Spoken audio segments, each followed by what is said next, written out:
Good afternoon. My name is Brennan Piper. I'm the administrator for the Industry Services Division at DSPS, and thank you all for joining our spring quarterly call. Hope you find something to take away from this. This is a particularly packed agenda today. Probably go over time a little bit. If you do have to jump, keep in mind that this will be available. The entire call will be recorded, and the link will be available in our quarterly newsletter, which should be coming out this Friday. So without any further ado, like I said, packed agenda, so we'll get her started. Adam Pollard, are you there? Yes, I'm here. All right. Well, welcome everybody.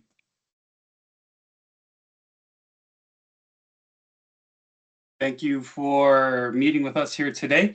My name is Adam Pollard. I am a Uniform Dwelling Code consultant with the Department of Safety and Professional Services, and I am here today to talk about the residential heating, ventilation, and air conditioning and its relationship with UL 1738.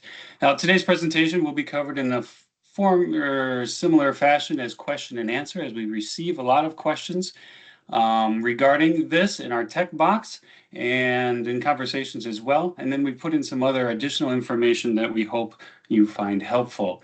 So we'll begin with question and answers, but before we do, some of you may be looking at our photo that we have on the slide here. And yes, you are seeing exposed foam in this basement. Just know that I took this photograph during a rough inspection, and when it came time for occupancy, that foam was covered up. So, first question, do residential HVAC installers in Wisconsin have to use 1738 venting? The simple answer is no, but we'll get into it a little bit here. Residential HVAC installers do not automatically have to use UL 1738 venting. Now, it's good to know that this is a commercial code only. So when the adoption of the commercial code came about, and this was spoken about in our last presentation by Randy, that's UL 1738 adoption was for the commercial code only. So what governs 1 and 2 family dwellings? Well, we have our UDC, chapters 320 to 325, which covers all installations and construction in UDC homes, as well as specifically chapter 323. And we're going to reference chapter 323 in a couple of our slides today with some specific points. And then also we have our adopted standards, which we find in the end of chapter 320.24. There we find a list of adopted standards that we have, many of them dealing with the HVAC world. Question number 2. What venting rules do residential installers actually need to follow? So this is good information. And point number 1 is the appliance manufacturer's installation instructions. So every heating appliance comes with a manual. Oftentimes that manual is maybe just put on the dashboard in the van and not looked at, but there is a lot of good information in there. And we will be sharing a page from this manual to help guide us with what venting pipe we should be using. Number 2 refers to the Uniform Dwelling Code, UDC, specifically chapter 320.24. That's where we find our adopted standards, and SPS 323, which is the heating chapter for our book. Point number 3 mentions out that approved venting materials listed for the appliance. So this is what we find in our book, and it's important to understand that the manufacturer installation instructions have to be followed. So those installers who are out in the field should be taking a look at that book, and we'll guide you through that here in a couple of slides.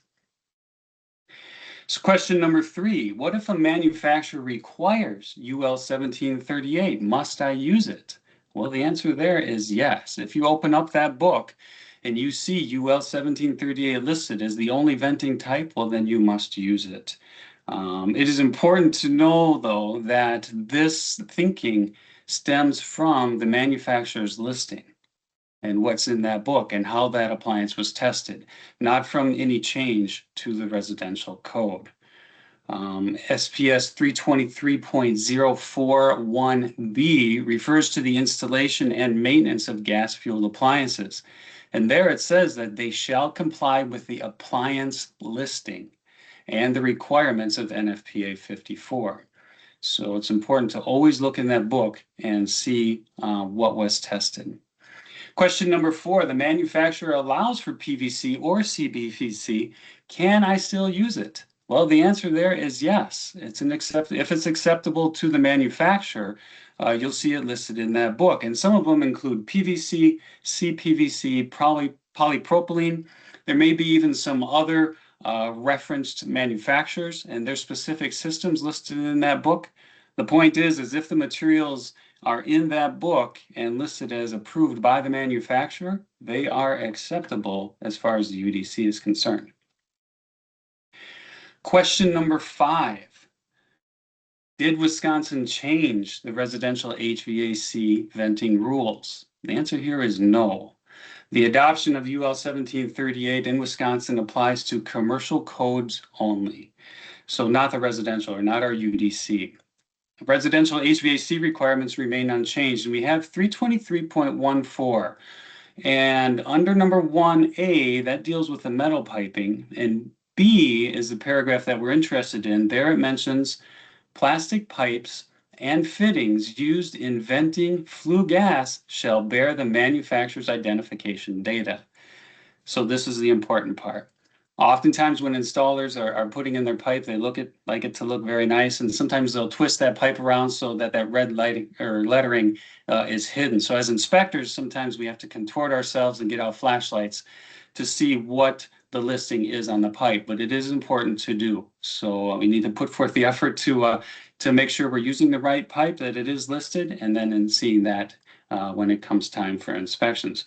And why this is so important, the way I could illustrate it is, let's say we buy a brand new vehicle and we drive that vehicle off the lot and we take it home and we think, oh, I could upgrade this and upgrade this and upgrade this. And maybe we're making it better, but we're taking it beyond how that manufacturer built that car or truck.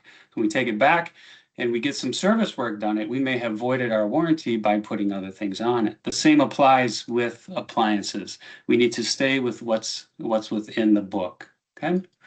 And question number 6, Randy covered this in his presentation in our last quarterly call, but why is UL 1738 sometimes discussed for high efficiency appliances?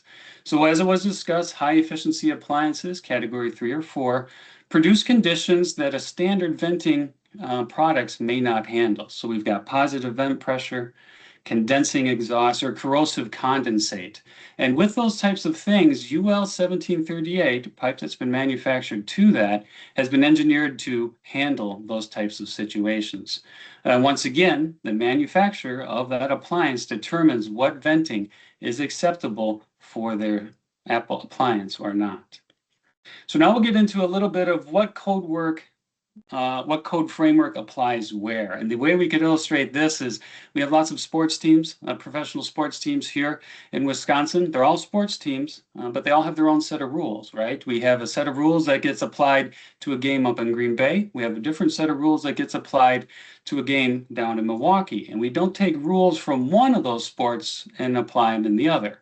Right? We're not calling offsides at a game being played in Milwaukee, nor are we calling balls and strikes at a game being played in Green Bay. And so when it comes to HVAC installation, it's all HVAC installation of these appliances, but we have 2 separate guidelines that we're going to, and we aren't going to apply one set of rules to the other. So on the left here, we have the Wisconsin Commercial Building Code, Chapter 365.0501, Parent 4. And this applies to commercial buildings only. It is not applicable, this rule, in 1 and 2 family dwellings. The commercial code and the UDC are entirely separate regulatory frameworks. They're all codes, but separate regulatory framework. And because of that, the adoption of UL 1738 in the commercial world does not affect anything in the residential world. And on the right-hand side here, we have the Wisconsin Uniform Dwelling Code 323.14, Parent 1, Parent A, which we've mentioned before, that all gas-fueled appliances must be provided with vent piping conforming to Chapter 323 unless the manufacturer dictates something else. The key implication here is that the manufacturer, if they require 1738 to be used, well then that needs to be followed when it gets installed.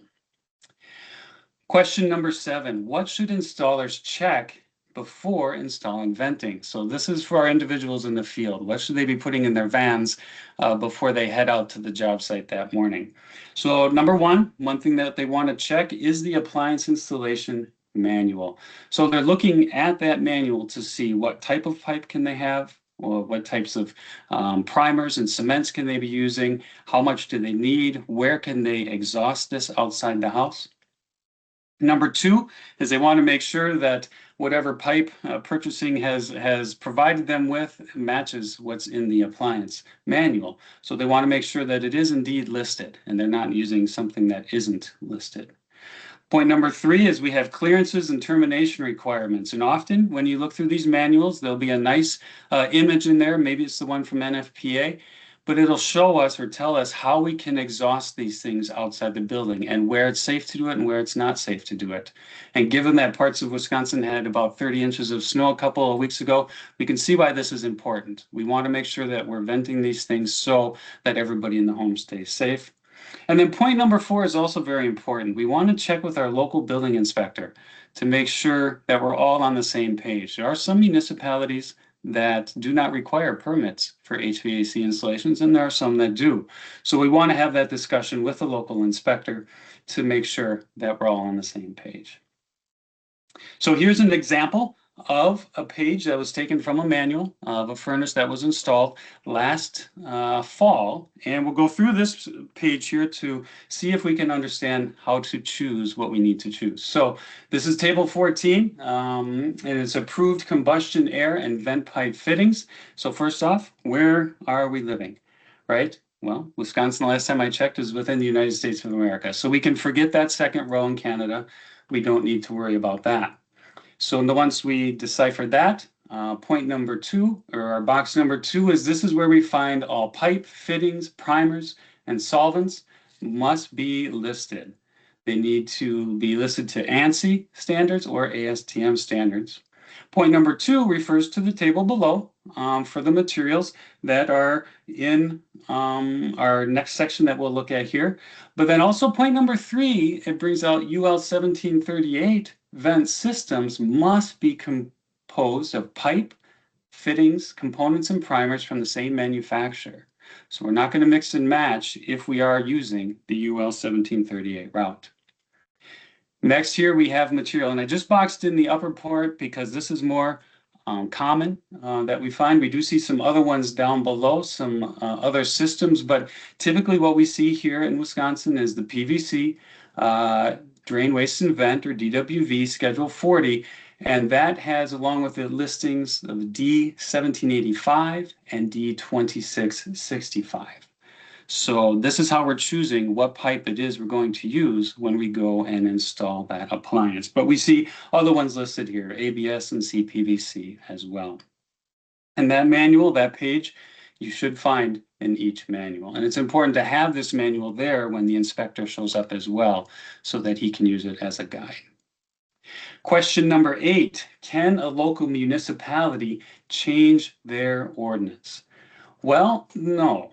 All building code ordinances for delegated municipalities are required to be forward their changes to the department for review and approval. And this stems from Chapter 320, 06, Procedures for Municipalities. Underneath municipal jurisdiction, there we read, no additional requirements within the scope of this code may be adopted by a municipality unless approved by the department in accordance with 320.20. So that's important for municipalities to know.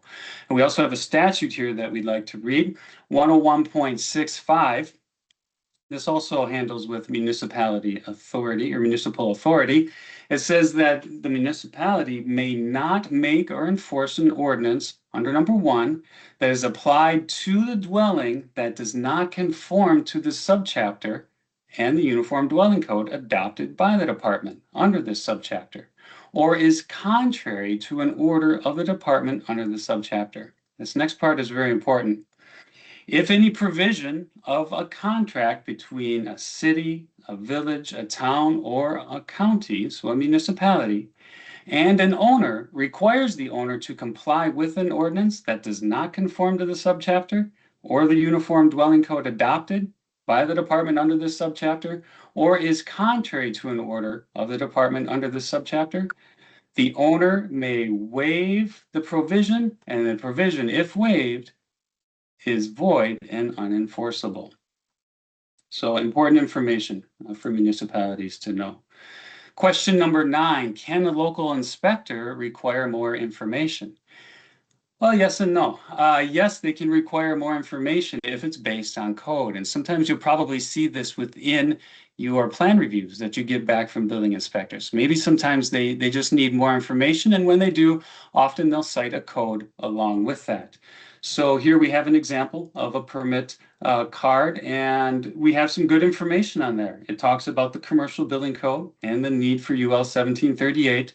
And then it also says for UDC projects, SPS 323 code requires venting for all appliances to be listed system recommended by the manufacturer. That is good information. However, the rest of what it is asking for here is not necessary.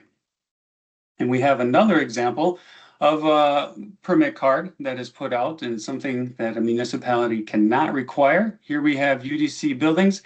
Again, it says SPS 323 requires venting of the appliance to be listed system recommended by the manufacturer. That is good information.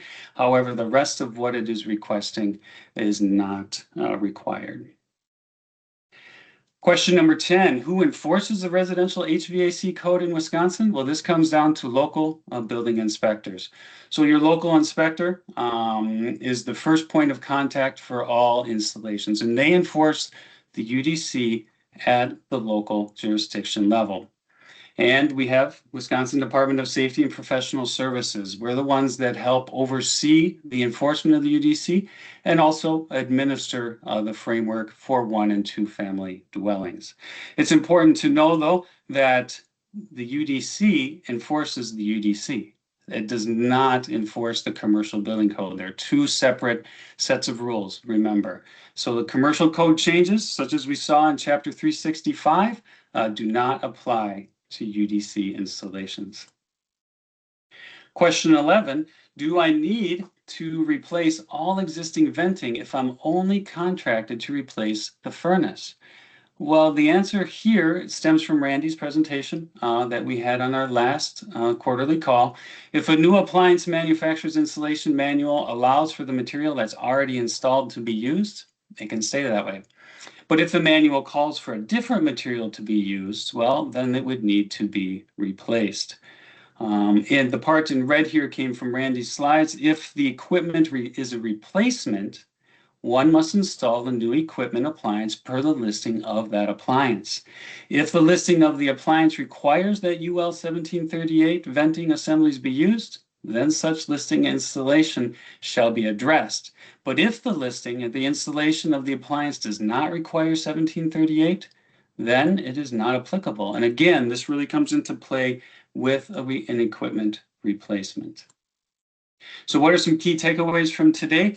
Follow the manufacturer's installation guidelines at all times. They have the controlling document within that manual.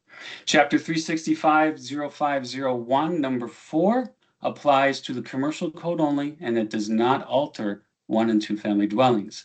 We want to follow Wisconsin UDC mechanical and fuel gas requirements, as we find in Chapter 323.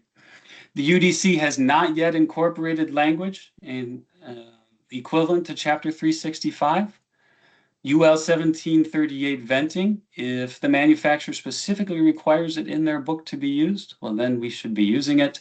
And the adoption of UL 1738, again, is a commercial code and does not alter HVAC installation requirements within 1 and 2 family dwellings. So we have official position statement found on our homepage. There's a link at the top of that. And we would like to bring out one point from that. We would like to note that most Category 4 condensing furnaces have very low fuel gas temperatures, often between 100 and 140 degrees. And because of this, manufacturers have tested their appliances with plastic vent systems and included them in their listing. We here at DSPS acknowledge that ASTM 1785 and ASTM 2665 are not listed for conveyances of flue gas. However, If an appliance manufacturer has conducted testing and the venting is part of their appliance listing and has certified that ASTM 1785 and ASTM D2665 are approved for the installation of their appliances, then it is allowable per SPS 323. So if you have any questions, please feel free to reach out to us again at the tech box that you see listed on the page here. Otherwise, at this time, we'll give our attention back to Brandon. All right, thank you, Adam. And next up from our fire suppression fire alarm group, we have John Yasko. John, are you there?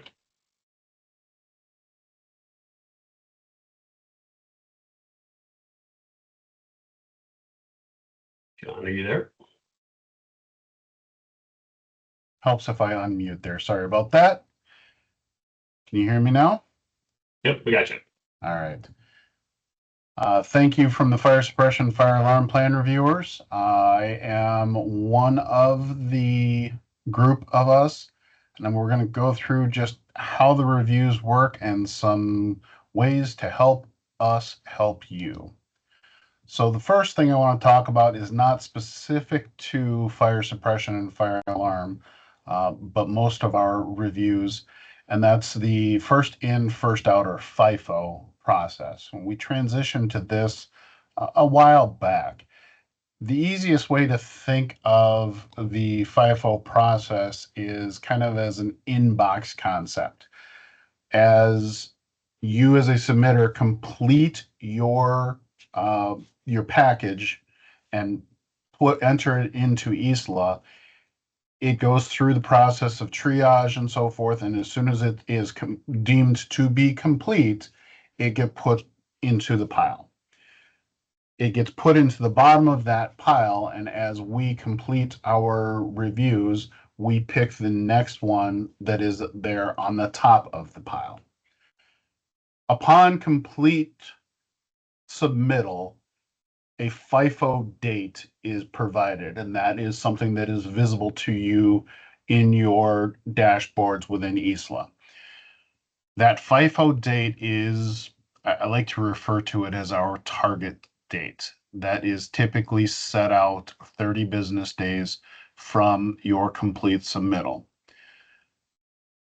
That date and when we actually get to the review don't always, hopefully, match. Typically, we will get to those prior to that date, but there are a lot of factors that go into that.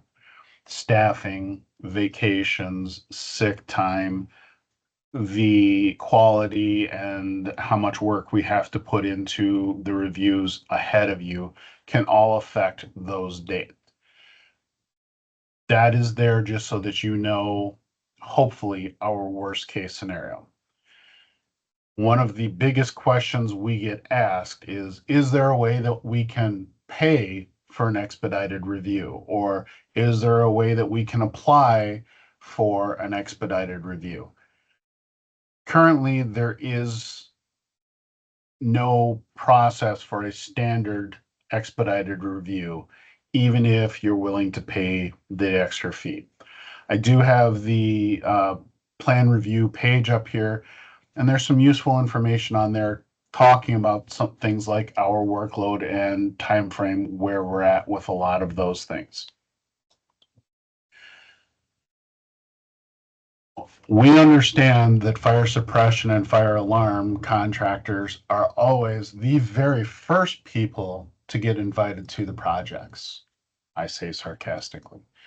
We also understand truly that by the time those plans are getting to us, there is generally a lot of pressure to get that work done and done quickly. Any delay that is found or created within the process of the plan review creates delays for a number of people: submitters, contractors, inspections, further reviewers, the owners. Nobody's really happy when we have a delay. The biggest piece of advice that I can give you is to try and get that review in as early as possible and as complete as possible to avoid those types of problems. Some frequent causes or mistakes for delays on our end are things like missing or improperly signed third-party signature form.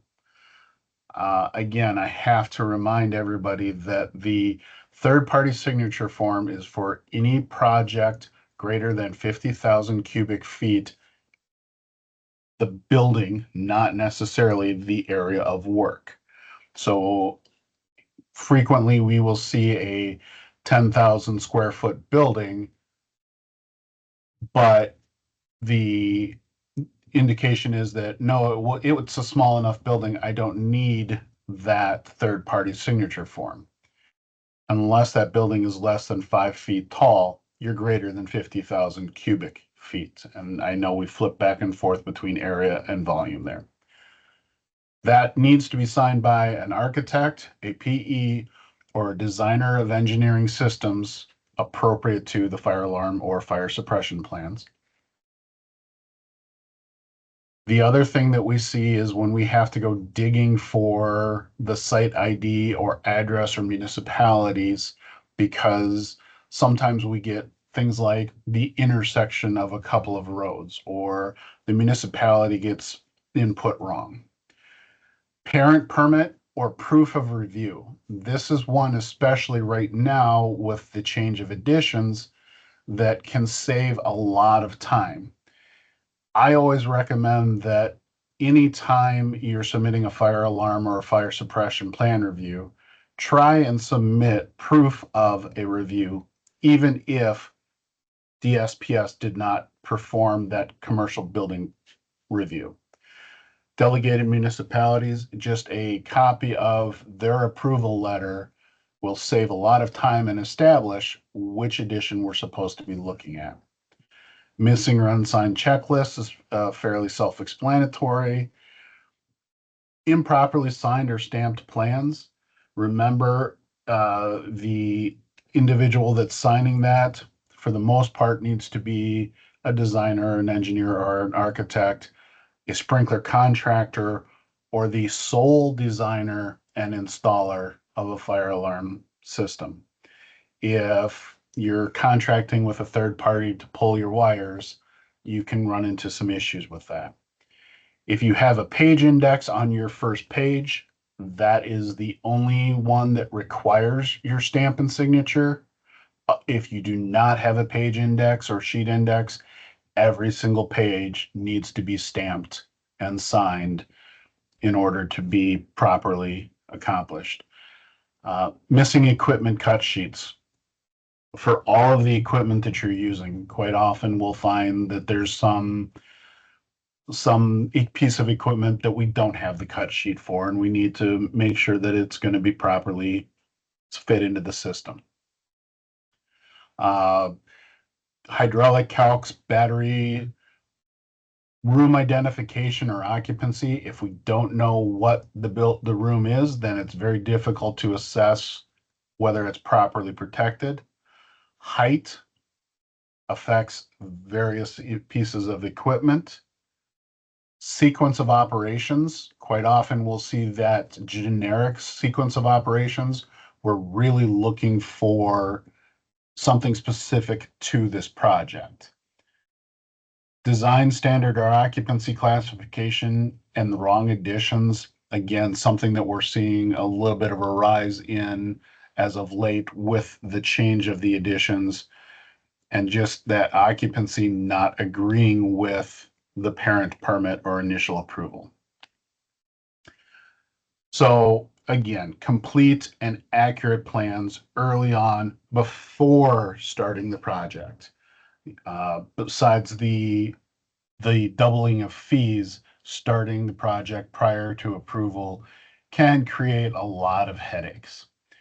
We can help you with some additional information and some publications from our fire alarm, fire suppression website there. Particularly, I'll draw your attention to the fire alarm submittal and the fire suppression submittal guidelines. And once again, general questions, please feel free to send those to our DSPS Fire Pro Tech at wisconsin.gov.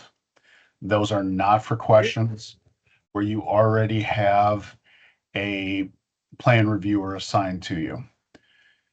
Here's a little sneak peek of our website, including where you can find those plan review items and checklists, the publications there, the submission help topics.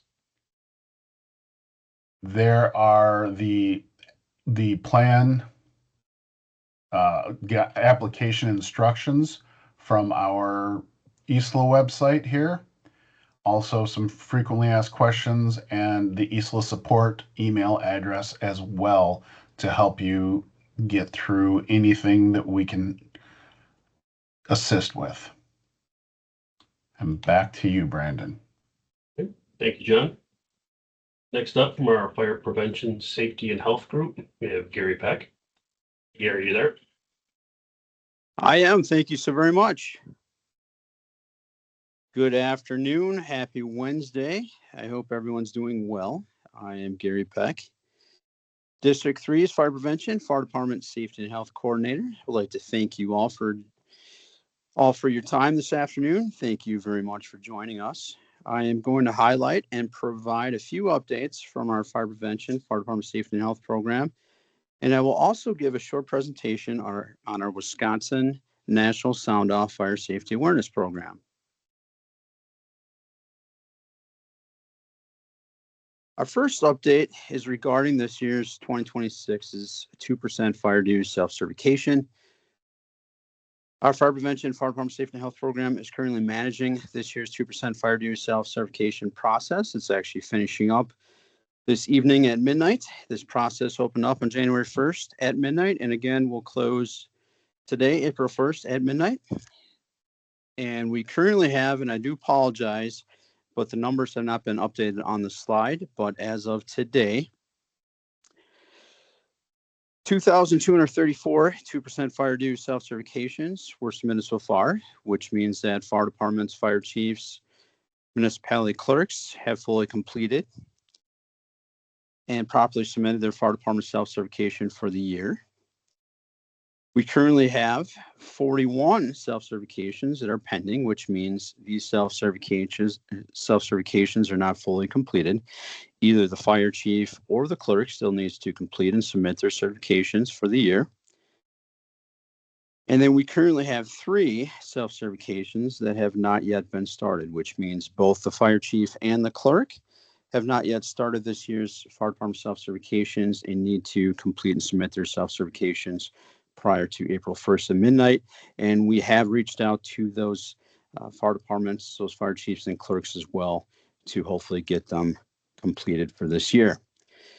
As always, if you have any questions or concerns and need any help and support with your 2% fire dues self-certifications, obviously please contact Sarah Brown or obviously your district's fire coordinator as well. Our second update is an update on this year's 2026 2% fire dues funding audits. Our fire prevention, safety, and health coordinators are currently conducting this year's 2% fire dues funding audits. And obviously this is to verify that our state fire departments are complying with state requirements.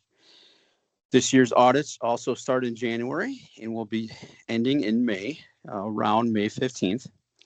And again, I do apologize, the numbers on the slides have not been updated yet, but as of today, so far, we have scheduled, conducted, and completed 187 total audits. 73 of those audits have been completed, approved. 98 of those audits are scheduled to be completed.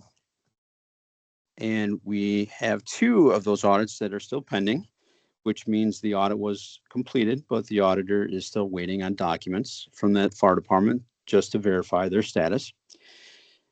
And unfortunately, we currently have 14 fire departments in violation that we are working with to get them back in compliance.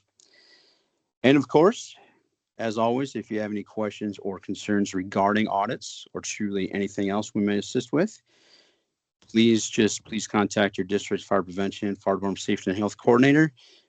We are truly here to help any way that we can. And I also do apologize. There's no slide for this update, but I do want to give a quick update on NERIS, the National Emergency Response Information System. In Wisconsin, we currently have 511 fire departments actively reporting to NERIS. And so far, as of today, we have had almost 105,000 incidents reported in NERIS in Wisconsin.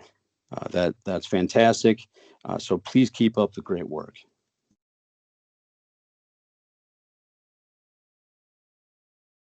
And now I will give a short presentation on our Wisconsin Sound Off Fire Safety Awareness Program.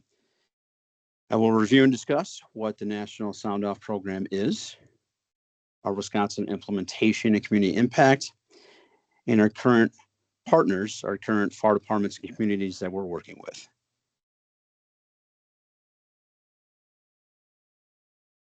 So National Sound Off is a research-based educational program that's actually funded by FEMA from FEMA's Fire Prevention and Safety Grants, and also funded by the Michigan Public Health Institute through a grant to the Center for National Prevention Initiatives.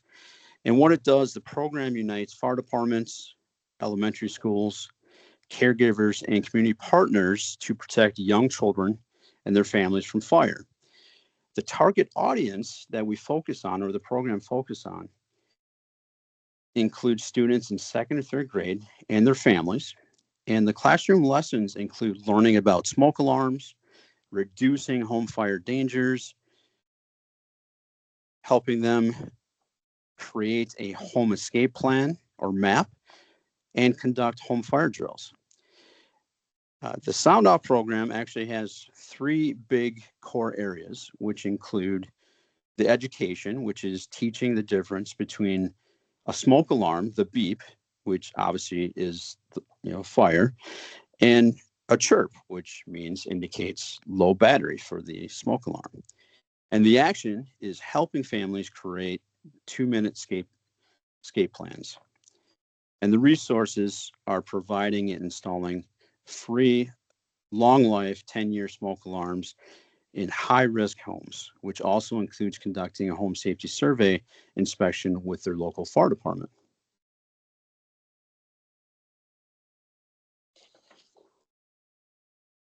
So why Sound Off? It's because of the risk. It's because of the fire problem. Most fire fatalities occur in homes without working smoke alarms. In Wisconsin, high-risk populations, children and seniors remain vulnerable. A solution to this risk and to the problem is that Sound Off uses a school-to-home connection. Children learn at schools, learn at the school, obviously at their school, bring a safety patrol checklist home, and then they identify if their family needs a professional fire alarm installation and if they need a home safety survey inspection from their local fire department.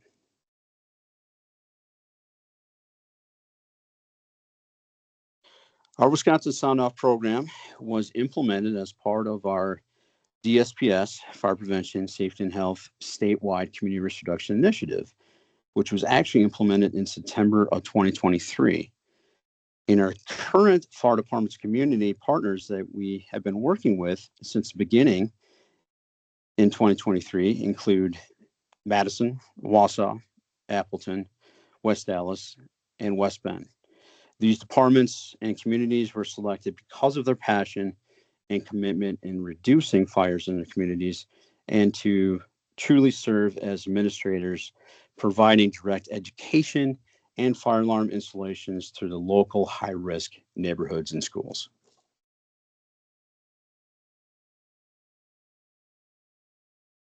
How the program works, the first step is getting in local schools, getting into the 2nd and 3rd grade classrooms, and then the firefighters and the teachers work together using a 3 standards base activities to teach true fire safety. And the second step is the start of the home safety patrol. The 2nd or 3rd graders, the students go home as the home safety patrol, basically as second or third grade fire safety officers to go to their home to test their own fire alarms and do their own home fire safety survey and inspection. And step 3 are the resources. The resources provided for fire alarm installations. If a student reports a missing or non-working alarm, the local fire department schedules a home safety visit to install a free 10-year lithium battery alarm. These resources are provided through the National Sound Off program through Red Cross. And happy to report our Wisconsin program has just recently received these resources to provide to our Wisconsin Sound Off fire departments and communities.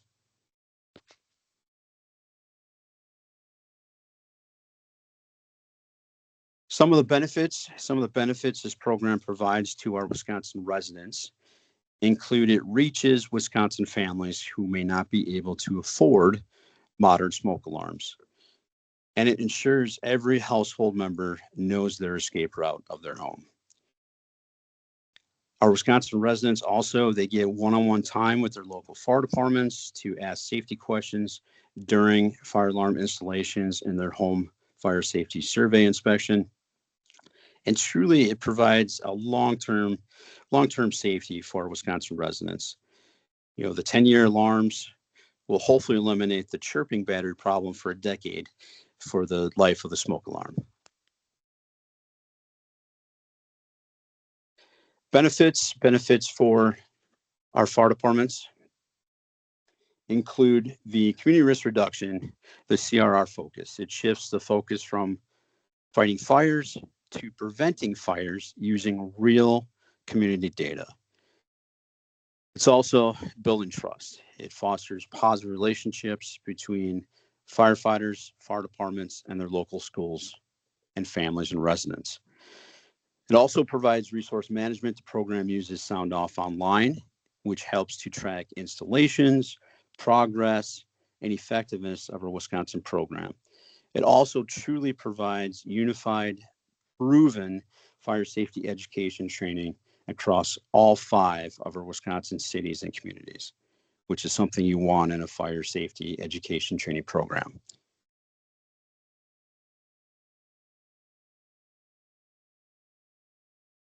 The National Sound Off program truly has proven results. Nationally, Sound Off has seen a 42% increase in fire safety knowledge among students. And that is from the evaluations that are taken in the classrooms.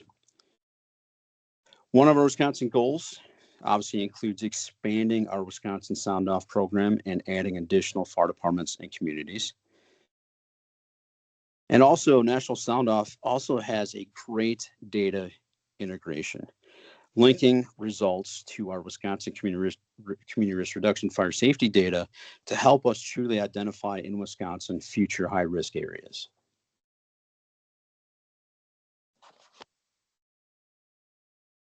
Looking ahead, our Wisconsin Sound Off program will be looking at expanding our collaborations, working with additional statewide stakeholders and partners.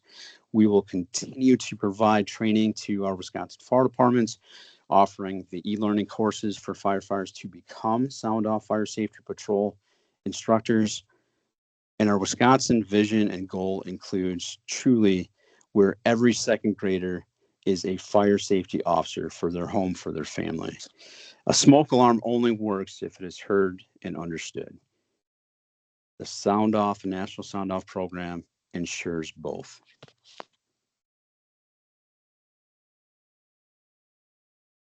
Again, if you have any questions, concerns, if there's anything that our Wisconsin Fire Prevention, Fire Department Safety and Health Program team can assist you and your fire departments with, please just contact us, reach out. We will help and support you and your fire departments any way that we can. Thank you again for your time. Please take care. Stay safe. Thank you, Gary.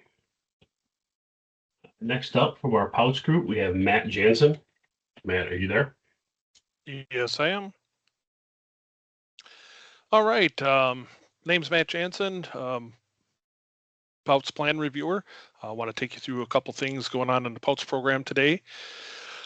First thing we're going to talk about is 2025 audits. One of the things we're required to do is audit our local governmental units or the counties every year. And I want to give you some of the insights that we found based on those audits, and then talk to you a little bit about interpretive determination reports.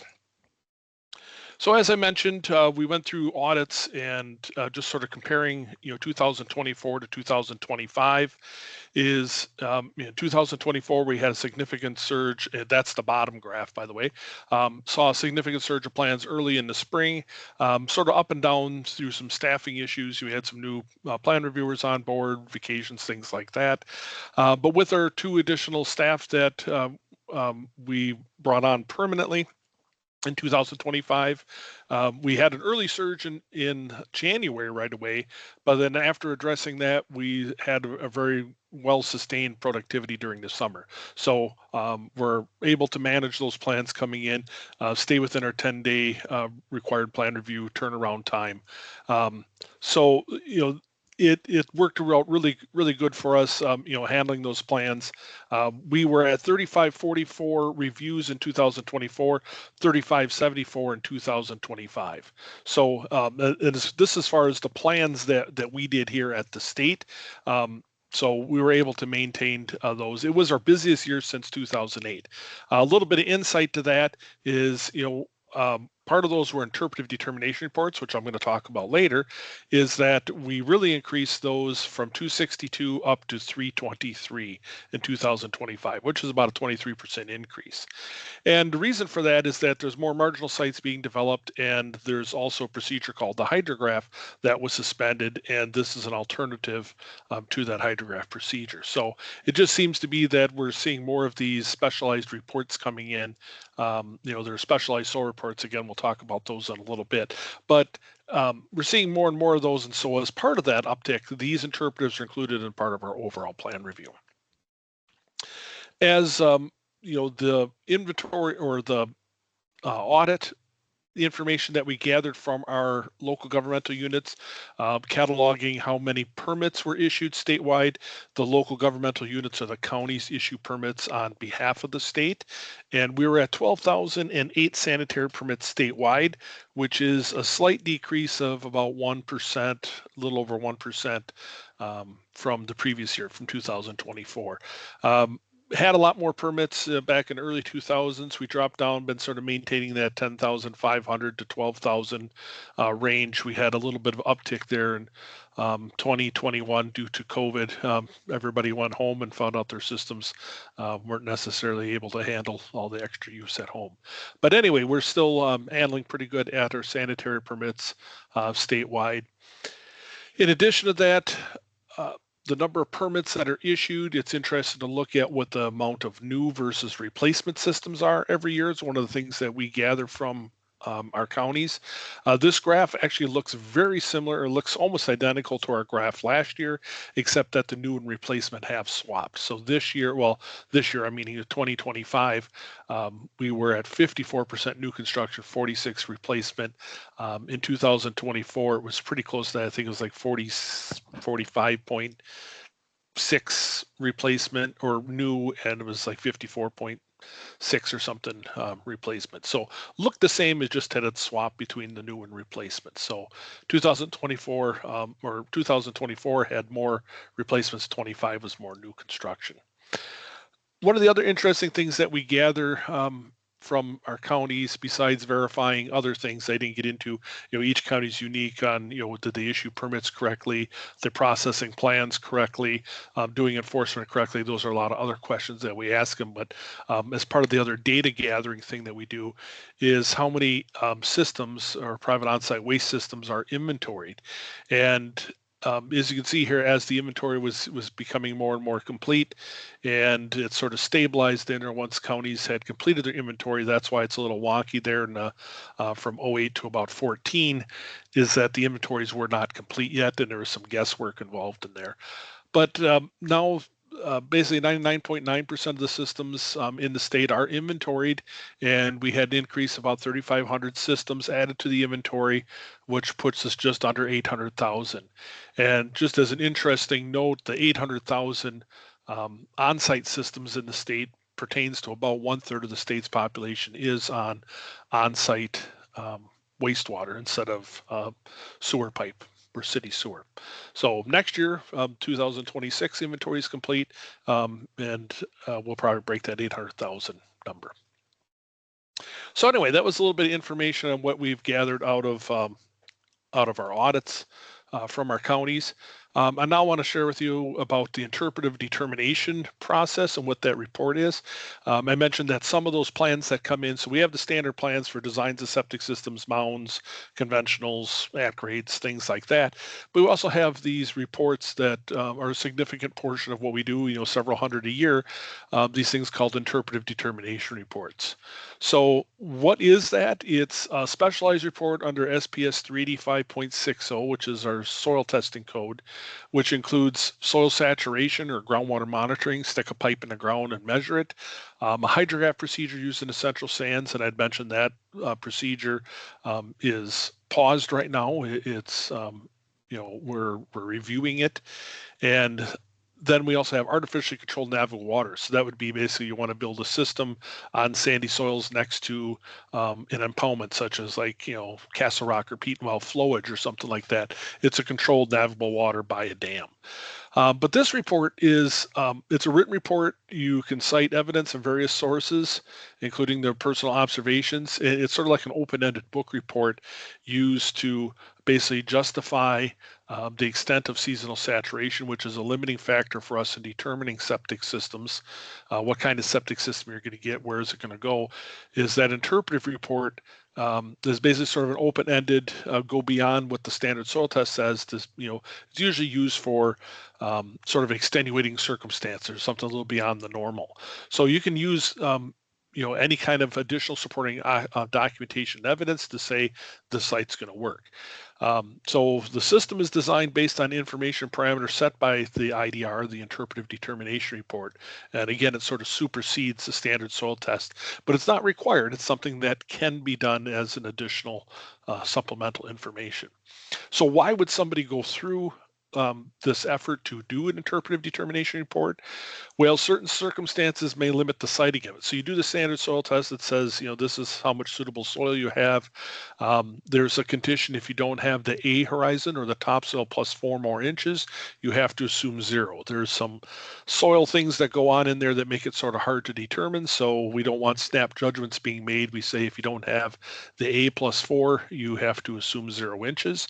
But there may be some sites where it still is suitable. They can go through the IDR, the interpretive report, to justify that. A thing called tension saturation, basically where we have a finer textured soil holding moisture over a coarser textured soil, just won't release it, sort of like a sponge. Another situation not addressed, maybe there's a color pattern or something weird going on in there, or a drained site or something that's no longer indicative of current moisture. So those are some reasons why we see the interpretive reports come in here. Standard soil test has limitations. We're just reporting what we see, but we're not stating why we see what we see. And this interpretive report allows that soil tester to already sort of explain why are we seeing what we see, but still has to meet 6 inches of in situ soil, still has to meet a separation distance that's required in our component manuals. So what's in the interpretive determination report? So now you sort of know why they would do it. It's basically, again, it's sort of an open-ended book report, but there are some things that the submitter must talk about. Introduction, background about what the site is, what they're trying to do. Discuss local hydrology, what's going on, geomorphology, any kind of disturbance or modification, it's been cut or filled. Landscape position, what type of soil it is, soil series as defined by the USDA Natural Resource Conservation Service, any other government reports if the county's been out there and what their findings are, standard soil evaluation report, need to include that, and then it says conclusion recommendations. And this is one of the hardest ones that we sometimes have for people to understand. Is it's easy to sort of talk about, say, this is where we're at, this is what the parent materials are, this is what's been done to it, this is the soil series. Reporting all that is fine because that's looking up and reporting the information, but the toughest one is the conclusions and recommendations. Is the submitter has to come up with, okay, I presented the evidence, but what does it mean? So they have to summarize and interpret the facts and say, okay, this is what I found, this is what I have, this is what I believe it means, and then establish how much suitable soil they have to their limiting factor, where does saturation occur, and then recommend a type of system that they would put on it, and then performance of the proposed system. Sometimes we'll have some things which ties in with design criteria, that they'll specify a loading rate or size or dimensions or other locations of that system based on what they see of the soil, to make sure that the design system is going to be designed in accordance with what that site or that soil can accomplish, or what that site can handle for septic systems. So anyway, just a little bit of information there about what's going on with the audit, some of the information we got. Hopefully that's sort of useful, sort of a health of where the program is, and a little bit about what we do with interpretive determination reports. Anyway, that's all that I have. All right, thank you, Matt. Next up from Gas Systems, Kim Schmidt. Kim, are you there? I am. Thanks, Brandon. All right, today I'm just going to review a little bit about Gas Systems plan review. This is part of the boiler and pressure vessel program. And so we'll start with which items are required to have plan review. So as you can see on the list on the table here, any of the liquid petroleum, gas systems, natural gas, compressed natural gas, hydrogen. Most of what we see are fall in the top three there: LPG, LNG, and CNG. They are required to go through a plan review, and then as part of the plan review or after plan review, there's typically 2 inspections on each one of these. The first inspection is usually more of a materials inspection to guarantee that all the piping and fittings and everything are the properly rated materials before they get assembled, because after they get assembled, they're usually exterior and they end up getting painted and everything else. So unfortunately, we have had some where an inspector was not called to inspect it prior to the painting, and if they can't identify what that material is, it ends up getting cut out and replaced. So very important to do it in the proper sequence and do it before things get painted and welded and everything else. The second inspection is typically done then afterwards, and that is the final inspection, which allows it to be filled. So any of the companies that fill these tanks, they know that they need to see that final inspection being passed before they will fill a bulk tank. These tanks that are regulated by the boiler and pressure vessel program are just that. They're pressure vessels. So a lot of people contact us asking about petroleum tanks, gasoline and diesel tanks. Those are all regulated through DATCAP, the Department of Agriculture, Trade, and Consumer Protection. They have a weights and measures group that regulates, inspects, and permits the non-pressurized fuel tanks. So when these plan submittals are sent through by code, we are supposed to take first action on them within 15 business days. The volume of them is such that we typically don't have an issue with that. Again, unless we get a pile of them submitted all at one time. But very similar to one of the earlier programs, they talked about a FIFO process, which is first in, first out. We schedule based on the exact same thing. So the plans come through, they get submitted, all of the information comes through, they get triaged, we take a look at them. If they're missing obvious information, we put them on hold and send the submitter an email asking them to please submit the additional information. And then once we have everything needed to proceed further, then we assign a plan review inspection date, which again is typically within 2 weeks of submittal. And the note on here, sending more information is better than less. That always applies. We do see quite a few where they're just missing one component here or there, and they have it readily available to them. So again, if you've got it, send it. We'd rather sort through additional pages than have to make additional information requests. So some of the things that we absolutely have to see is we have to be provided the name of the owner, the final owner of the project. We need contact information for them, including emails. We need the address of the facility. I know a lot of these bulk tanks get put out in the middle of nowhere, and a lot of times it takes a little bit of tracking down to find the address, but we need the address because obviously we're issuing a permit there and we're sending inspectors out there, and so we can't direct them to a hayfield out in the middle of Mazomani or something. We need exact addresses.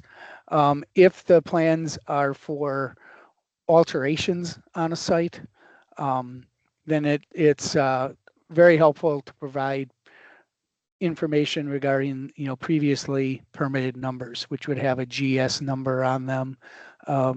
Some of them, if they've been gone through plan review, would have a DIS number somewhere. So any identifying marks definitely help. If it is an alteration, we did not begin regulating these bulk tanks until 1999. So there are some that have been that were installed prior to that date and were never plan reviewed. We don't retroactively require that unless there's an alteration done to the site. So if you're moving the tank that's on that site or you're adding additional tanks, then that site will be required to have plan review. So one of the major things we need is a plot plan drawn to scale. We need to see lot lines. And one of the next slides will show a very good map that we've seen. We do see a lot of them that are not so good, some written on napkins and hand drawn, which are almost always not to scale. So that is an issue, and we need to have everything marked on there. Some people have a real hard time with getting the exact property lines, and that's very important because there are rules regarding the minimum setback from property lines, and so very important that we have accurate property lines shown on these maps. If you're unsure, you can go to the state cartographer's office and pull that up online. And then the other thing is make sure you're identifying buildings on there, because our plan reviewers will almost always take and do a Google search just to see what it looks like in real life. And if we see buildings on there that are within those setbacks, I mean, again, they're going to go on hold, and we're going to be asking, what is that building? The only ones that are technically of issue are if they're considered an important building. So if it's just a storage shed or a building that's not used, then it's considered not important and the setback isn't required. However, we need to know that. So again, identify everything that's on the site, especially anything within the setbacks, and we'll have fewer problems. So this is out of NFPA 58. It does show the setback requirements and those are dependent on the size of the tank. So obviously the larger tanks need to be farther from property lines. There are setbacks from important buildings, setbacks from roads, setbacks from other tanks. and things like that to all be under consideration. So we need to make sure that that's all taken into consideration. Again, one of the other programs talked about installing prior to plan review. We do have the same penalty if you begin installation without the conditional approval. You will get the fees doubled. But what becomes even more of a problem is if people are pouring slabs and setting tanks only to find out after the fact that they haven't met the proper setback and now they got to move it. That's a lot more expensive to them than doubling of the fees. So very important to keep all of this stuff in mind.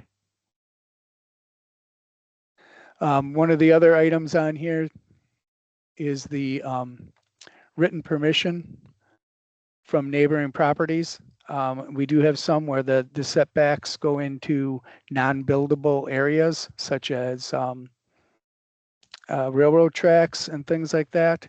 And so they have been able to get variances based on those owners sending in affidavits saying that they will not build on that section of land. That obviously also needs approval of the local fire department and the local municipality, but those hurdles have been addressed with a petition for variance at times.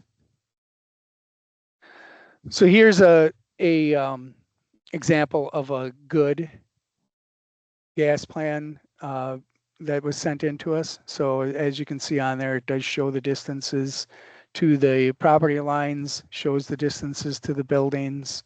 And again, it doesn't have to be overly detailed, but but if we can get that information, it sure makes the plans go through a lot faster and leads to better and more efficient approval.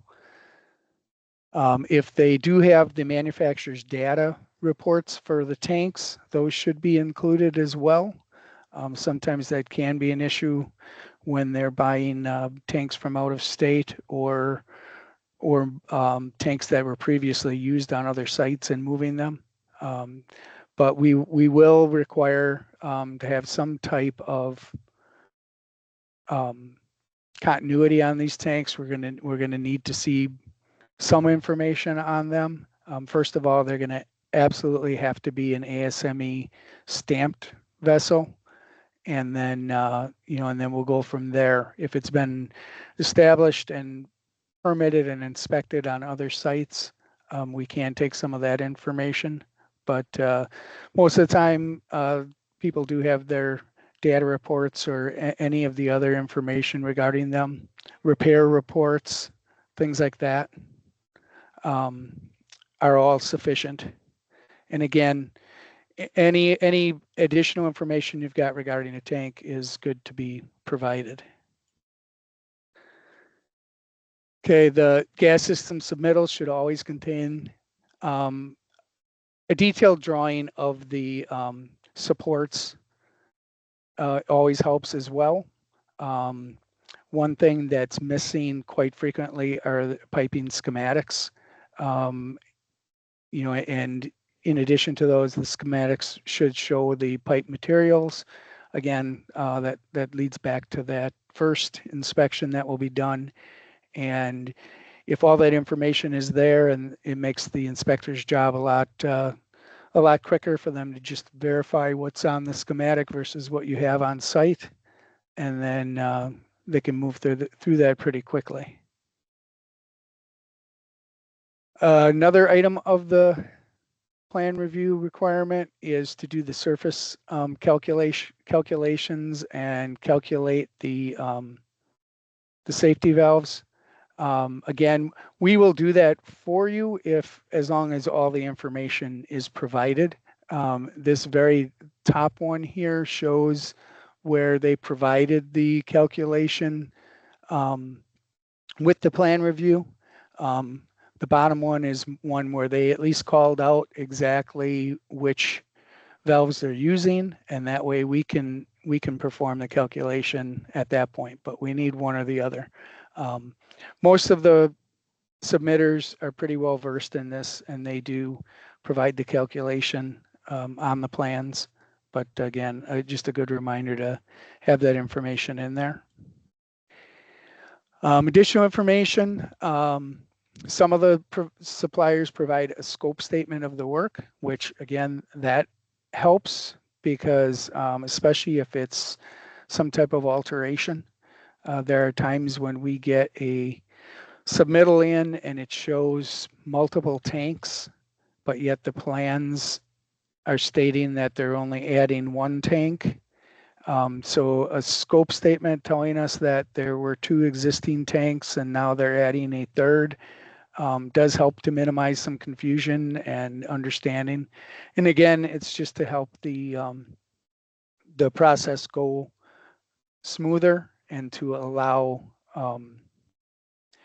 to allow the plan reviewers to get through it without having to put them on hold and asking more questions and looking for additional information.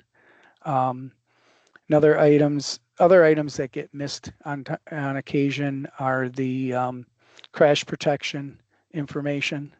So again, if any of this stuff is required, included on the drawings, include spec sheets on any of this information, and it'll help. And like Patrick, our plan reviewer, always says, when in doubt, more information is better than less.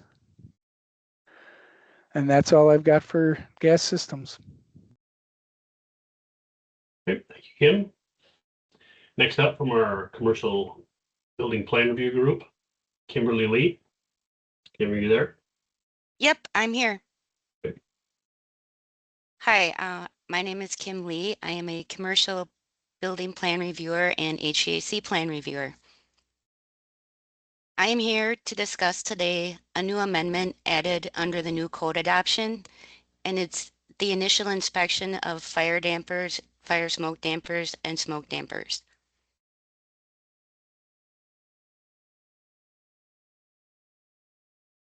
This new amendment is applied to HVAC plans approved under the 2021 code. Many times HVAC plans are submitted after building plan approval. So we still have building plan or HVAC plans coming in that could be approved under the 2015 code. This new amendment applies only to HVAC plans under the 2021 code. The adoption of the International 2021 codes is SPS 361.05. The new amendment, SPS 361.03, Administration and Enforcement Application, is the inspection and testing of fire and smoke dampers. The initial inspection and testing of fire and smoke dampers required under NFPA 1, NFPA 80, 2019, and NFPA 105, 2019.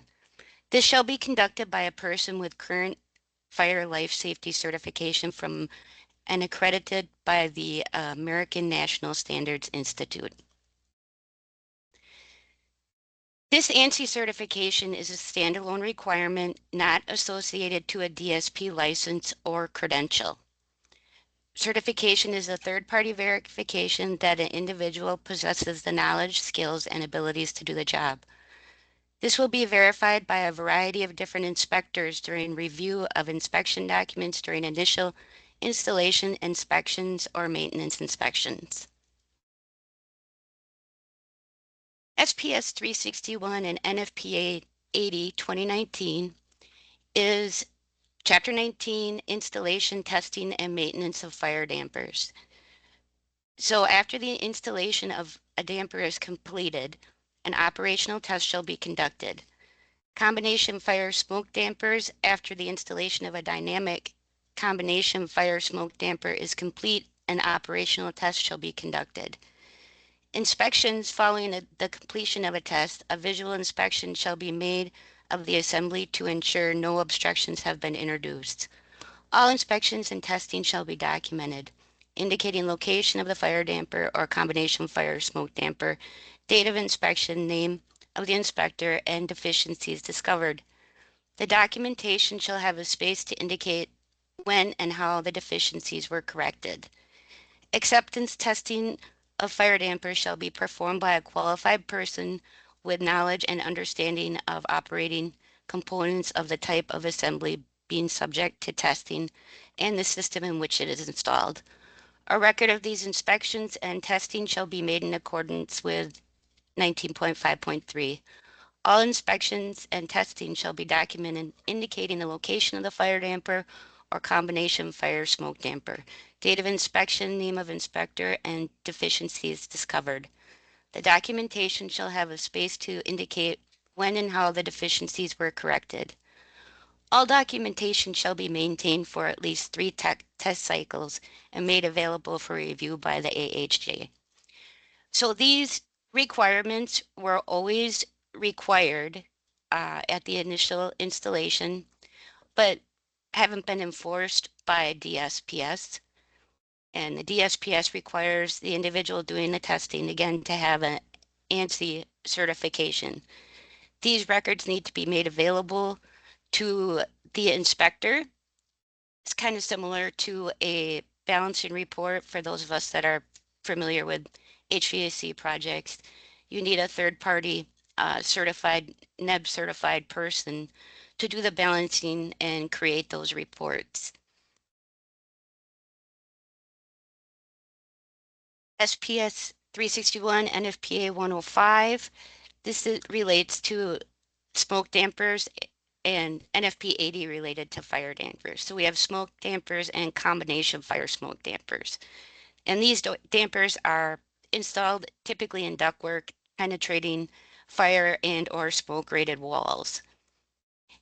And similar to NFPA 80, that all the documentation needs to be kept on site so the inspector can verify that this testing and inspecting has been done of all fire dampers. This is a link to the Wisconsin amendments as related to the adoption of the 2021 ICC codes.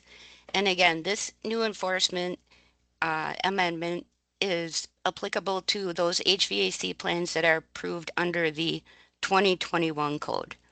Those approved under the 2015 code that follow a building plan approved under the 2015 code will not be subject to this enforcement yet.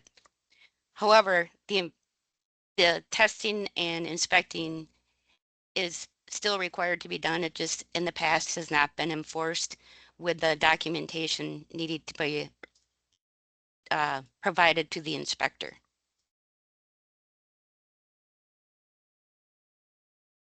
Here's a link to the Wisconsin amendments as found on our website, and a PDF is available for printing.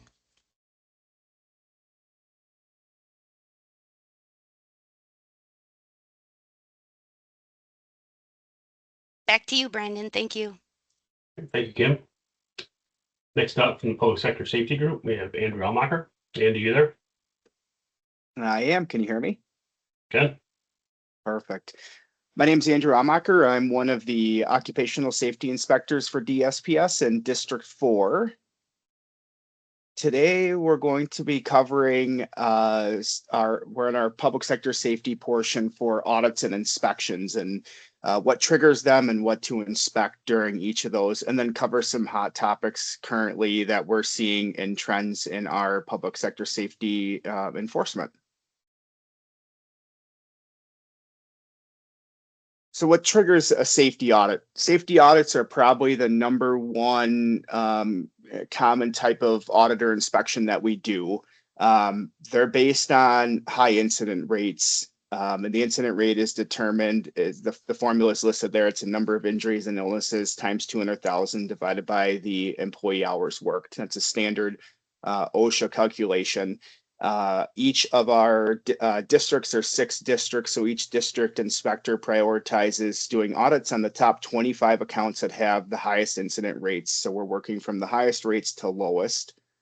Currently, on average for 2025, so this is last year's data being reported this year, that correlates to an incident rate of about a 9 or higher. So if your incident rate is above a 9 or around a 9 or higher, more than likely you'll hear from one of the safety inspectors to conduct an audit.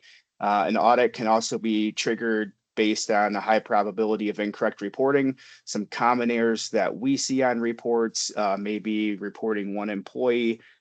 The lowest number of employees typically in some of our smaller municipalities is probably going to be around 4. There's at least 3 board members for the smallest municipality accounts that we have, and then adding the other folks that work in the municipality. So reporting 1 or a lower number of average of employees or our total hours worked. Sometimes folks read when they're inputting the data, we use an average number of employees and total hours worked, and they correlate that to the average number of hours worked too. So seeing 40 or 45 hours on average on a report will indicate to us that there's typically a data inconsistency.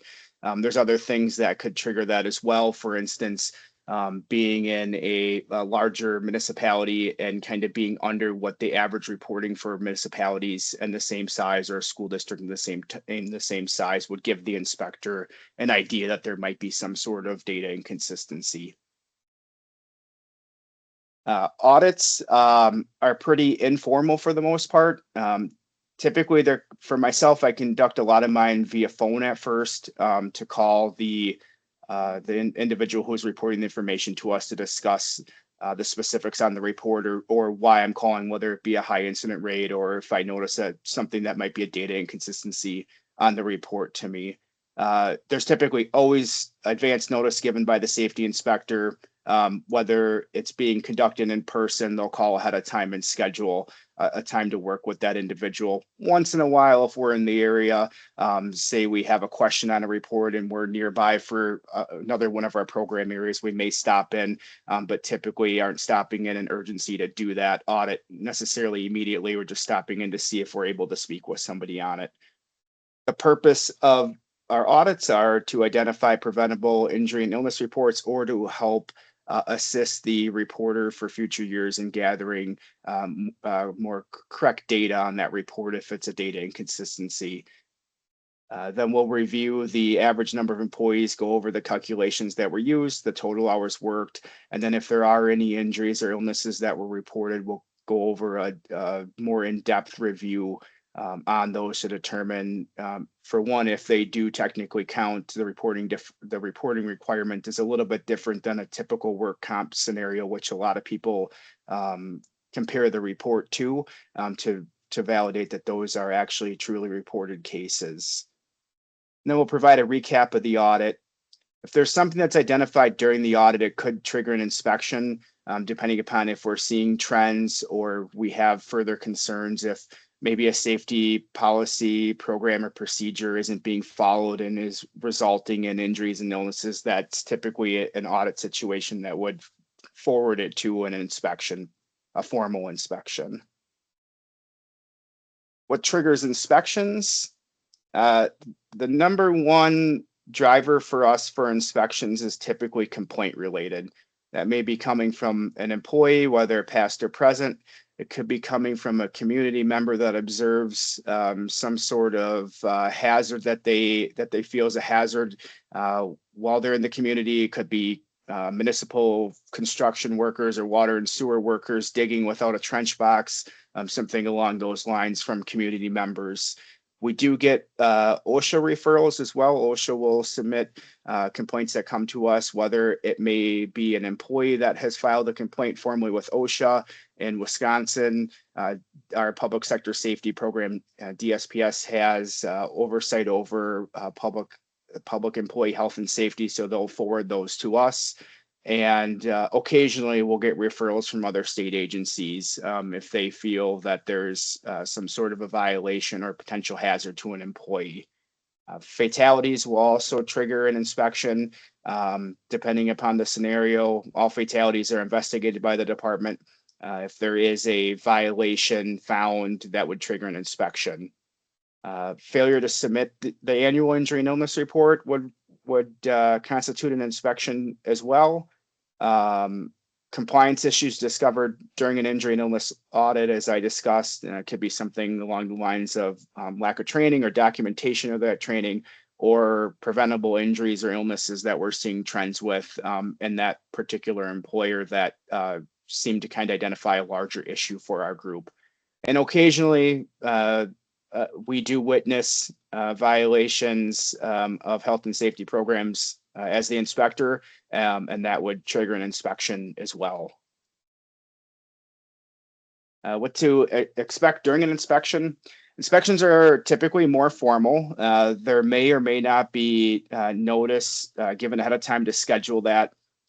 If we get into some state agencies, say a prison system that's under our jurisdiction, that would be something that would obviously be scheduled just in the nature of trying to obtain access to potentially sensitive areas or getting the right people involved in the inspection with us. If we have a larger reaching inspection, typically if it's identified by a complaint and we need to ensure that we have the correct individuals from the public entity there with us, we will schedule that, but they're not always scheduled. Sometimes it's just a stop in on the day of for the inspection.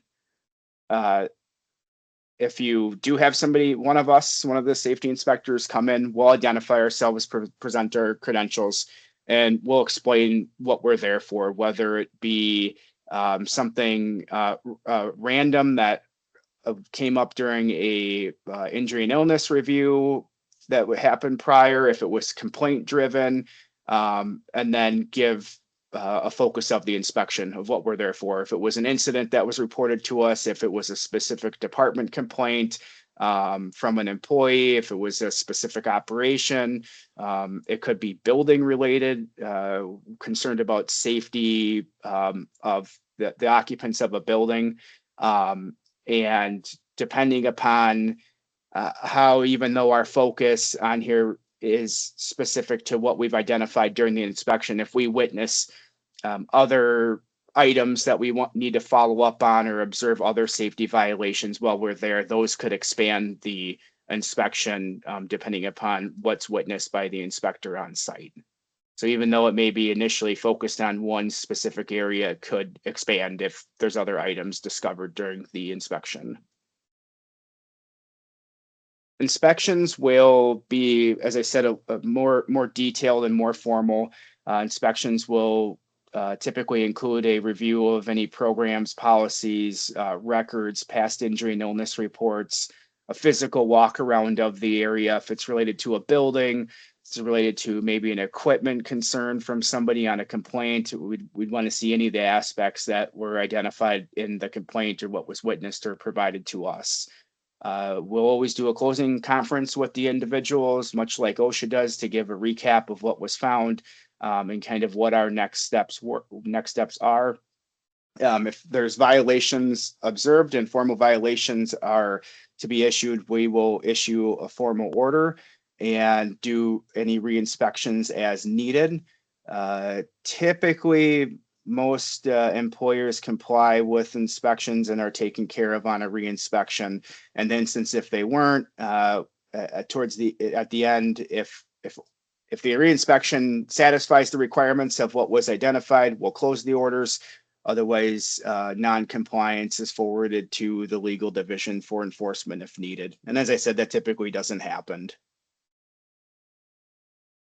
A couple items to discuss that we're coming across, and some items to keep on the top of people's minds as they're looking through their safety programs.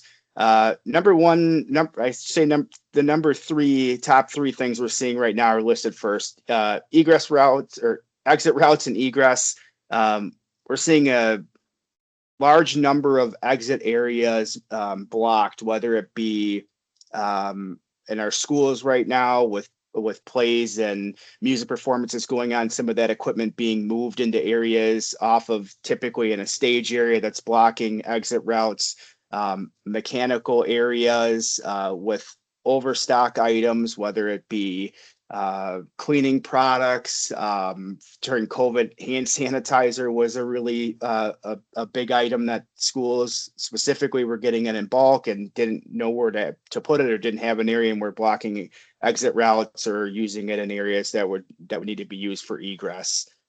Fire extinguisher inspections, they're to be visually inspected monthly on the fire extinguisher tags that are provided by when they go in for their annual service. There's a tag on the back.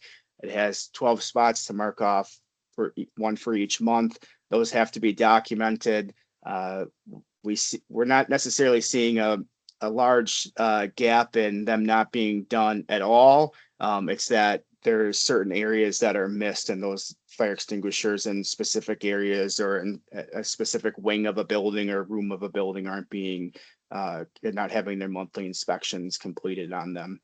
Eye wash stations and shower tests. Eye wash stations need to be checked weekly. It helps ensure that they're functioning properly and clearing any debris that may be in the lines. Lone worker, there isn't a specific safety standard for a lone worker, but it's been a larger topic in many of our public employers, as far as if you do have lone workers doing tasks, ensuring that there's some sort of communication, whether it be a check-in with a phone call or documentations for the supervisor or individual that oversees that employee, to know that where they're at and to ensure that they're safe. It's also been a topic that's been discussed in some of our smaller municipalities when it comes to winter plowing. They may have a single operator who's out plowing roads. So some way of communication to ensure that a lone worker is either checked in on, or some sort of a interval where they're in communication with somebody who knows what they're at, and to ensure that they're safe. And the biggest thing, obviously, being that if that person was injured, that there'd be a timely response to assist that employee, that individual. And then also starting to trend with us is load ratings. We're seeing a lot of public buildings or public employer buildings where they're running out of storage space, and there's a mezzanine that's built into the facility, and they start storing items on it. Those areas need to have load ratings posted. And also, more importantly, the mezzanines need to be constructed appropriately. We're seeing some very questionable building and mezzanine areas, particularly in schools, that are not to code. So ensuring that the mezzanines are one, built properly or engineered properly, and then second, that they're rated accordingly for what the mezzanine or storage area can handle for a load.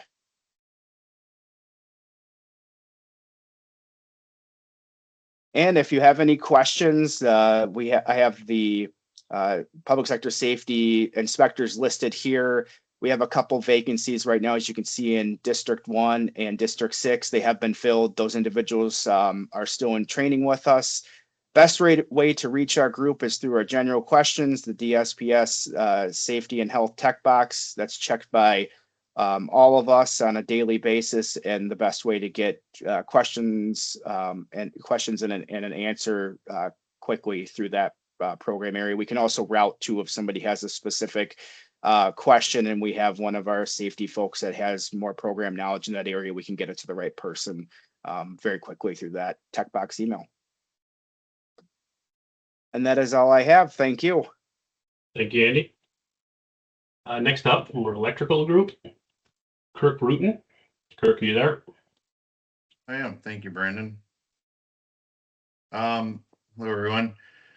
Recently, the electrical code committee and group has had a public comment. So on the proposed electrical code, we're getting a lot of feedback and questions on what the status is, and we're giving you an update here and where to find the proposed and draft rules and where it's sitting. Recently, the code update was approved by the governor as of March 12th, 2026.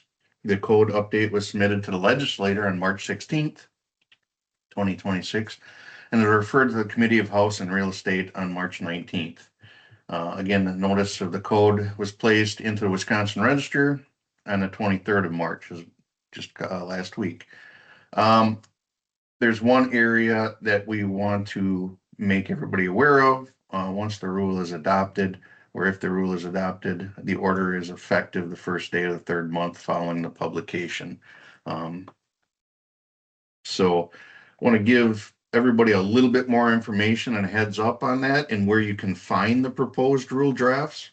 There's two different areas that can be, the draft can be found. One of them is on our website in the pending rules tab, and I'll go through that. The other one is in the Wisconsin State Legislature's website, and I'll go through where to find that information as well. First of all, our website, you can go on from our homepage and click on the rules and status or statutes tab, then on the pending rules tab, and then on the list of pending rules. Once you are there, you can scroll down to the safety and professional services and the trades area, and you can find the electrical code right here. Clicking on that, you'll find the proposed rule and code update through our website.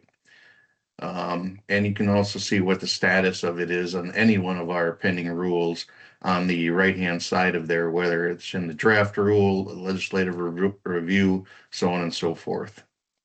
The other area that I mentioned that you can find this information, same information on the Wisconsin Legislature's website. The link is there. If anybody needs it, go on the Active Clearinghouse Rules tab. And then you're looking for CR 26-026 is relating to the electrical code from Department of Safety and Professional Services. Right above that is the PSC ruling for electrical code. So make sure you're on the DSPS relating to the electrical code. Right below that on 26-016. From there, you can see the dates and timelines of when the actions were taken. And then also at the bottom, you can click on that PDF and find the draft rule or proposed rules. Now, some of the high-level overview of the changes I'm going to go through so everybody's prepared when and if this does go into effect. It's proposed to adopt the National Electrical Code 2023 edition. Within this proposed rule, there's been several definitions updated and even created. And then the services, so I'll go through a little bit more specific, but this one is a change to how the electric code is and how we're going to do business in the future. The next two are services on vacant land now falls under commercial electrical permitting and inspections, and are required to be permitted and inspected. In addition, records retention is now going to be required for permitting, similar to the UDC. And then a whole home dwelling search protection is required per the NEC in the 2023. We exempted some rules in the 2023 NEC, such as emergency disconnects and GFCI requirements in certain areas of the dwelling. In addition to that, our proposed rule in several of the SPS sections are recommended to be repealed and allow the NEC to dictate the installation methods. Specifically, all of the SPS rules from 316.51 through 316.701 are recommended to be removed and let the NEC dictate. Going into a little bit more detail on the changes into what look for on that proposed draft rule, and some changes to the industry, like I had mentioned, section 16 is the creation of the requirement of permitting inspections of services on vacant land. Again, this will be falling under the responsibility of permitting and inspection from the commercial electrical inspector aspect, not UDC inspector. Section 17 is the creation of record retention of application plans, forms, and corrective orders, and correspondence, permits, and inspection records shall be maintained for 7 years after completion. Then again, at the beginning, I mentioned section 52 of the proposed area is the effective date. We are going to give another code update on the next quarterly call and news article, so stay tuned for more information and where the code's at. And for any questions on electrical or technical and electrical code questions, please reach out to the electric tech. I'll turn it back over to you, Brendan. Hey, Kirk. Next up, plumbing and pools. We have Mike McNally. Mike, are you there?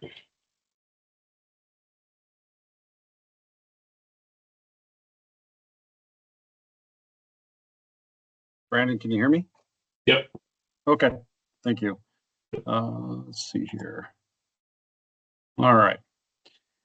First of all, thank you everybody for joining the call today. I am the caboose of this long train of agenda we had for today. So I'll try and be brief and get you guys some time back. So again, like Brandon said, my name is Mike McNally. I'm a section chief here at the department overseeing the pools and plumbing program. Today, much like what Kirk Ritten did with the electrical program, I'm here to talk about the Wisconsin Plumbing Code package. The department is submitting both the plumbing and the electrical package kind of at a parallel path here. And so a lot of the timelines and updates are very similar, and I'll address those here in a second to the electrical code. So first and foremost, just an overview of the scope of the plumbing code package update was to fix some inconsistencies of the October 1st, 2023 version of the plumbing code. In addition to that, of course, we would look at some other rules, other department rules and how they play into the plumbing code, as well as adopt any national standards that we see fit. And in addition to this, there were some changes from the federal side as it relates to lead in plumbing materials.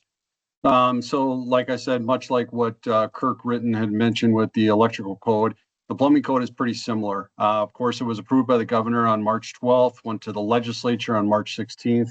And then, of course, it was referred to the Assembly Committee on Housing and Real Estate on March 19th, and went to the Senate's Committee of Licensing, Regulatory Reform, State and Federal Affairs on March 25th.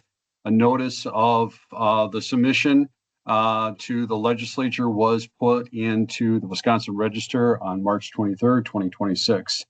One of the things that is in the plumbing code that is very similar to the electrical code is that the rules shall take effect on the first day of the third month after the plumbing code has been approved by the legislature and put into the Wisconsin Register.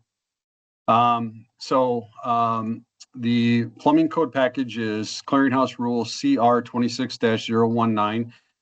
You can go to the legislative website and go take a look at it for yourself there, which is the URL, which is on the screen. Otherwise, you can certainly go to the Wisconsin Legislature's website and type in the search bar, the CR 26-019.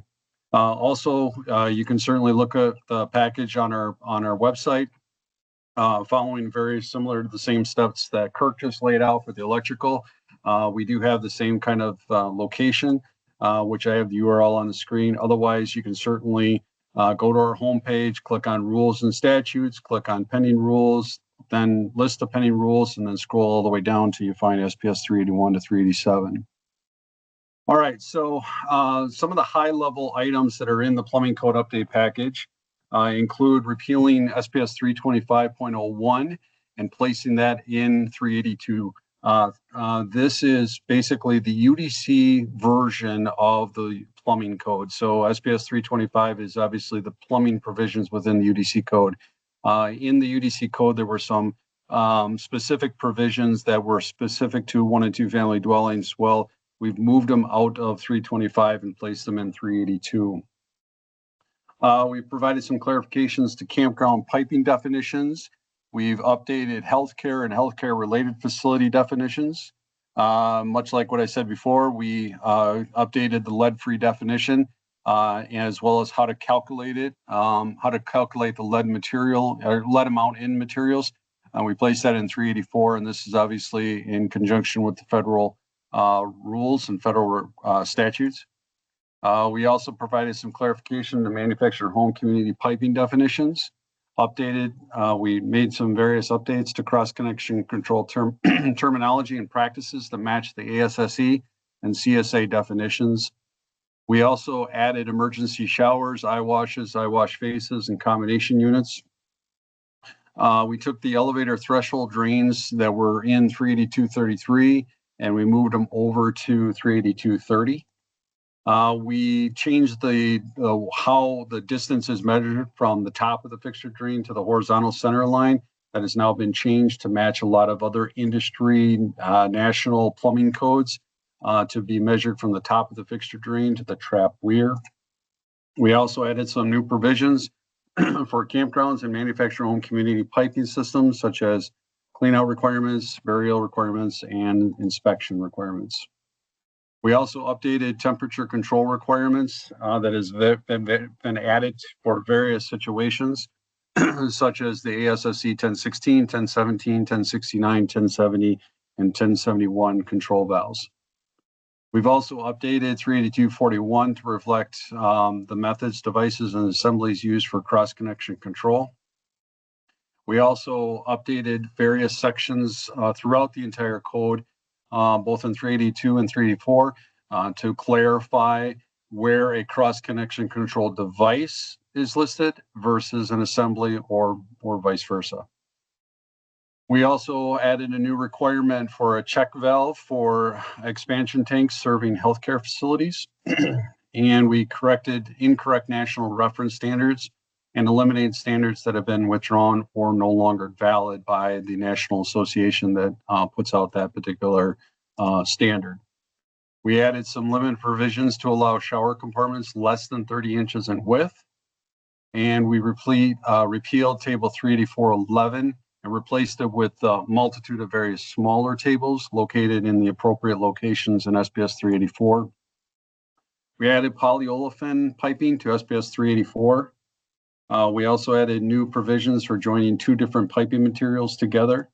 And we also added SPS 383 language for the determination of when POUTS permits may be denied. So much like what Kirk said, obviously we're probably going to have hopefully some more information for you by the next quarterly call, the summer call, as it relates to the updates for the plumbing code. So please stay tuned.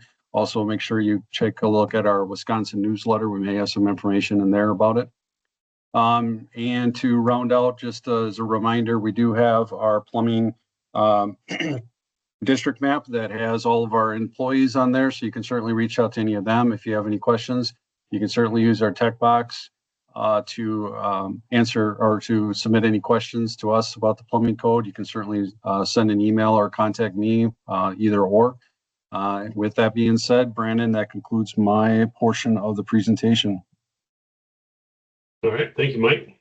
And with Mike's conclusion, that is the end of our presentation. Again, we were a little longer than usual on this, but a lot of these topics that we presented today were the direct result of either requests from folks in the audience or a result of calls and emails that we've received seeking clarification on this. So as always, I hope this call was beneficial to everybody. We will talk to you again in 3 months. Have a good day.